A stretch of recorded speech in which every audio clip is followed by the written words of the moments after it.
Police saying that this case is under investigation. Another breaking news update right now. A man is charged with attempting to kill an off-duty Chicago police officer. That officer reportedly shot the man when he tried to take the officer's car. The police say carjackings have risen dramatically this year. And Eyewitness News reporter Evelyn Holmes spoke to one activist about some reasons why he thinks this is happening.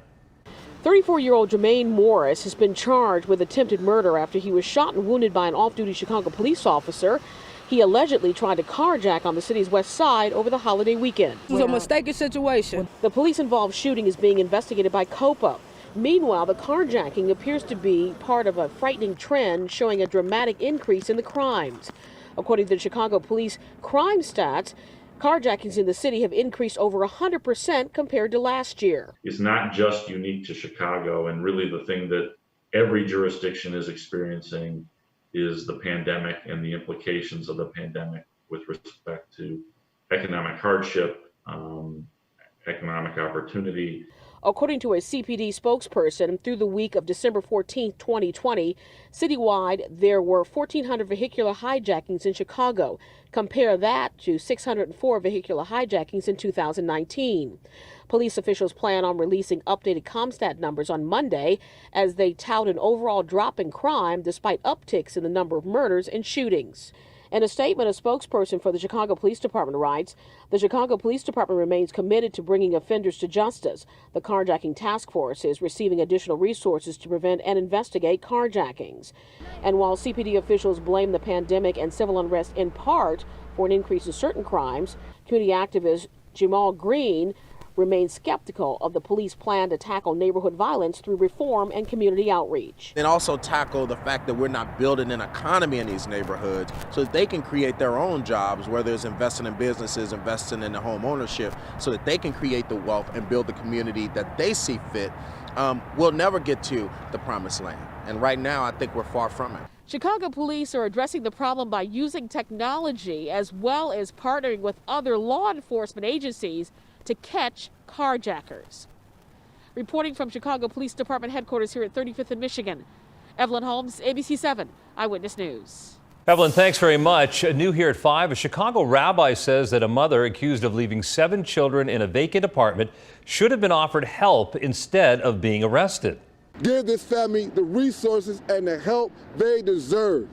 This is already a terrible situation. It does not aid these children any better by criminalizing the mother. The children range in age from 14 years to 23 months, and they were found yesterday at an apartment in the 700 block of North Trumbull. That's in Chicago's Humboldt Park neighborhood. The woman is charged with child endangerment. The children are all in good condition tonight. Now we turn to the latest on the COVID-19 pandemic, and the city of Houston, Texas has opened its first free COVID-19 vaccination clinic. The vaccine is available to members of the general public there who are at high risk, and that includes people over 65 and people who have at least one chronic medical condition. People must register in advance. Chicago's Mayor Lori Lightfoot saying that the city has distributed more than 95% of the vaccines it has received. But in a tweet today, the mayor says at the current rate of dose allocation from the federal government, it would take nearly 1.5 years to fully vaccinate the city. Today, Illinois reporting more than 4,000 new confirmed and probable cases of COVID-19 and 29 additional deaths. Health officials warning these numbers actually may be low due to the holidays. The state test positivity rate now sitting at 9.6%. For the second time this weekend, the home of a congressional leader has been vandalized. Take a look. This graffiti found on Senator Mitch McConnell's front door. That's in Louisville, Kentucky. Yesterday, House Speaker Nancy Pelosi's home also was vandalized. The Congress convenes a new session tomorrow, and new members are going to be sworn in. Democrats have the majority in the House, and while the future of the Senate is going to be decided with runoff elections in Georgia on Tuesday, Republicans are the majority right now. On Wednesday, Congress will affirm the Electoral College and President-elect Biden's win. At least one Republican senator, however, is promising to object to that, and that's going to lead to a vote. And that will delay things, but not change things. Volunteers hard at work today in the south suburban Harvey area, boarding up vacant houses. Over the past 6 months, volunteers have boarded up almost 200 abandoned buildings there. Volunteers say their work makes the community safer, and all their supplies are donated. We are doing something for ourselves to protect ourselves here in the city of Harvey. We've gotten nothing but praise and thanks from the residents. You know, they can sleep better at night. They can let their kids play and not worry about them wandering into one of these homes. Volunteers say that they have some 200 more homes to go. Friends and family of Reverend Herbert Meyer gathering today to lay that former pastor to rest. Meyer was an assistant pastor at multiple Chicago churches, and he was pastor of St. Francis de Paula Parish in the 70s and the 80s.